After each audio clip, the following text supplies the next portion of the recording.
Hey everybody, John Wade Boggs fan here. It is Sunday night. Yes, unfortunately, end of another weekend. Tomorrow morning's another Monday, but yeah, that's how it goes. Before I get into today's video, a couple videos prior to, I had a big thank you video because I had reached 200 subscribers. And it had grown to about 207 so over the following days after that. And but I noticed the last couple days I had lost some subscribers, and hey, it's going to happen. But I thought to myself, gee, I wonder why I may have lost a couple subscribers. And like I said, it happens. But obviously I don't do anything controversial, or maybe just some people were bored with my videos. But then and I don't know if this is a direct correlation or not, but I was watching a video from John's Sports Cards, and it was posted about a week ago. I won't get into all the details, but he was pretty upset about what he was calling a fraud and some YouTuber and with an eBay transaction and things like that. But anyway, I went through some of the comments, and I wanted to look up the name of that YouTuber because it sounded familiar, and I was like, geez, I wonder if I'm following that person's channel. And so I did a search and found out that, I guess through all this blowback and stuff like that, I don't know if they deleted their channel, where the YouTube stepped in. I don't know all that, but I was just thinking to myself, gee, I don't know exactly when that channel went down. But was thinking, geez, maybe that's one of my lost subscribers, this guy that got either deleted his channel, got kicked off of YouTube or anything like that. But anyway, so with today being Sunday, back by popular demand, well, I know a few people have said that they enjoy these types of videos. It is Sunday Funday. And as I normally do on these Sunday Fundays, I will generate a random year, then head over to the Boggs catalog over there, pick a fairly small stack, nothing too big, of cards from that year and show them off. So let's go generate the year here and see what we will be looking at. Oh, now I did a video just the other day, pick 1997. So I will make sure that I don't include any of the top 10 that I had in my video from just a day or two ago. But there's a lot of 97s in there, so I will pick a stack and turn the camera around, and we'll go take a look at some random cards from 1997. All right, for your viewing pleasure, I selected a group of 1997 Donruss cards. Both the base and other Donruss products that came out in 1997. Here is Wade's base card in the set.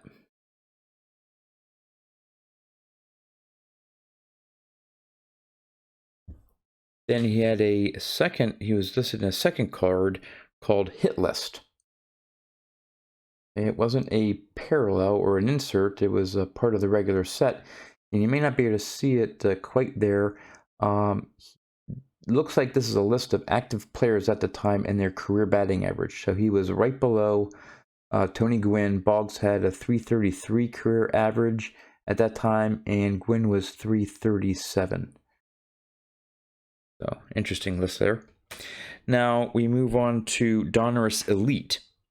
Now here is the base Elite card. All right. Now you're going to see a subtle difference. There shouldn't be a subtle difference. The next one is the Elite Gold Stars. Now this one, unfortunately for Boggs, is an error because it's supposed to be gold, but they never did this one in a gold foil. And if you can see there, you may be able to see Elite Stars. My understanding is most of these are gold, but they ended up using the same, so it's like the same card, except you can barely even see Elite Stars there. Little disappointing. I've seen others, I believe, show off their Donruss Elite stars, and they're pretty cool. And unfortunately for Boggs, it's fairly plain. But that's how it goes sometimes. Then from Donruss Elite, and I keep my cards in alphabetical order, so within the year. So it may jump around from the base Donruss set and parallels and stuff like that to then like Donruss Elite. And so now we're back to the regular Donruss and the parallel gold press proofs. So here's the gold press proof. And if you're not familiar with the press proofs, and it took me a while to actually figure it out, in the background there's a little bit of a die cut. There makes a P in the back, and then if you flip it around, there's another P. At least I think that's what it's supposed to be to show the press proof. And while not serial numbered, it's 1 out of 500, so limited to 500 copies. And of course, they had the gold press proof for the hit list card. Again, let's see, it should say here somewhere 1 out of 500, but I don't think it says. But I think all the press proofs, gold press proofs, were out of 500. It's interesting that it didn't say that. All right, now jumping to a different Donruss set, we have Donruss Limited. Now, within Donruss Limited, Wade Boggs is featured in 3 cards, and there's different types. There's a counterparts, there's a double team, and then there's a star factor. And then with each one of those, there's a regular limited, then an exposure. So 6 different versions here. So here's the counterparts. And again, the lighting here doesn't quite show off the cards as well, maybe, just because the reflection. But the counterpart is with Russ Davis. Again, no big star there, but that's who they chose to have the counterpart with. And then here is the double team with Wade Boggs and Paul O'Neill on the other side. A little bit better. Then this is the star factor, and I think as you move up, I want to say that the star factors are the harder to find, the more rare, versus the double team and so on. Second in AL with 65.6% of pitches taken in 1996. He rarely swung at the first ball. And of course, again, this is just with him on the front and back. Then you go to the limited exposure. Now here's where you get a little bit of the shine and gloss to it.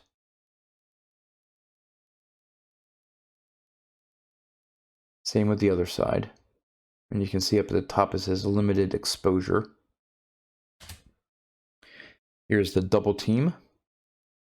Again, more of the shine.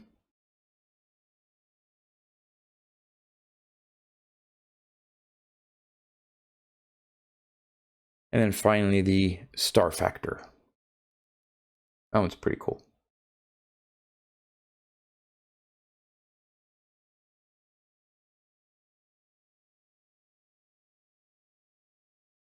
All right, now here's an interesting one. It's I don't know if it's an error or what, but it's basically one of the exposures. Okay, and you'll notice here it says limited exposure, but no shine. It's missing that. Here's the comparison here. Here are the two, and you can definitely see the difference. But both of them are the limited exposure. So.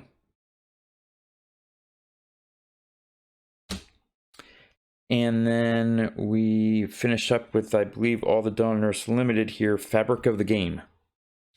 And you would think Fabric of the Game would imply a game-used piece of jersey but no. Don't know. It's just Hall of Fame material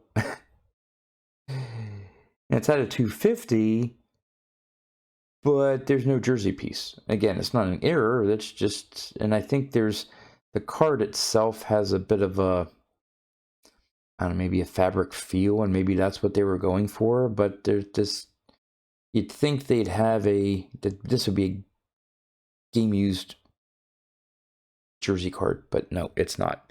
And then here's another one. It's a sort of a backdoor type thing. They call it a proof or whatever, but it's just an oversize. So you can see here the size of the two. This one's larger, sort of like pre-cut, or just an example of what it would be. And there's no serial number on the back. So whether it's like a backdoor copy, or during the printing process they tested it out and somehow it got out, obviously not in packs. Then we move to the Donruss Preferred. Now there are two parallel cards to the Donruss Preferred. One of them is Cut to the Chase, which I do not have and would love. And the last one, of course, is the very famous for card collectors, or player collectors, the Donruss Preferred Precious Metals. And for Wade, they came in different types of metals. His is silver. I think one came up within the last couple months, $300. I couldn't swing it. Although someday I hope to maybe get one. I don't know what the print run is on that. I don't think they're serial numbered, but I think the print run's really low. There's Donruss Preferred. Now we have the base Donruss Signature. Okay, just their base card. Then we get into the autographs in Donruss Signature. Here's the base. Oh, I have that out of order. How did I do that? First one is their base autograph. This is the red background. No serial number.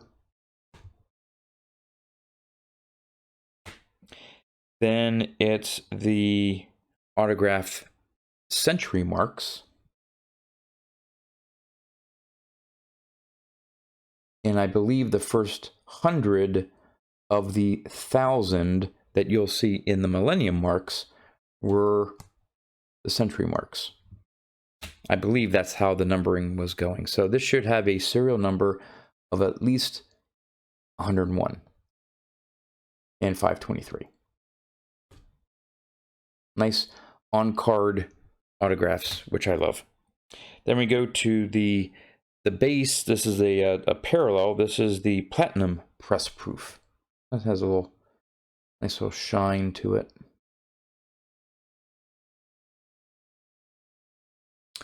And does it say here? Yep, 1 out of 150. So it had a limited print run of 150, but not individually serial numbered. Then again, we're going back to the base Donruss card, but this is the silver press proof. Now, if you notice from the gold press proof, there's no die cut to this. And of course, it's silver instead of gold.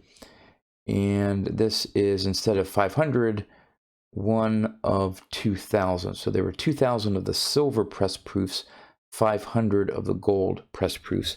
And yes, of course, they did a similar one for the hit list within the set.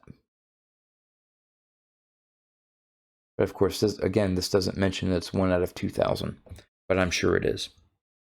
Then the last two within the Donruss run of 1997 is the Donruss team sets. So here is sort of the base card. All right, this is the press proof version, of course, but you'll notice the team foil there. Again, sort of hard to pick up in the, I apologize there. You can see sort of the team set. Boy, that was bad there. Apologize. So again, the Yankees team set. And then the one parallel version of that is the pennant edition. Now this, you can see this a lot better, where it says team set, pennant edition. I like the colors actually. The base is sort of bland. Does not look like it's serial numbered, but still a pretty Cool card. I actually like that one, and you know what? That's going to end. I'm going to put that in the stand there to end the video. Still may not show up the greatest in the light there, but anyway, there's a look at some random 1997 Wade Boggs cards to wrap up another Sunday Funday. Hope you enjoyed, and as always, thanks for watching.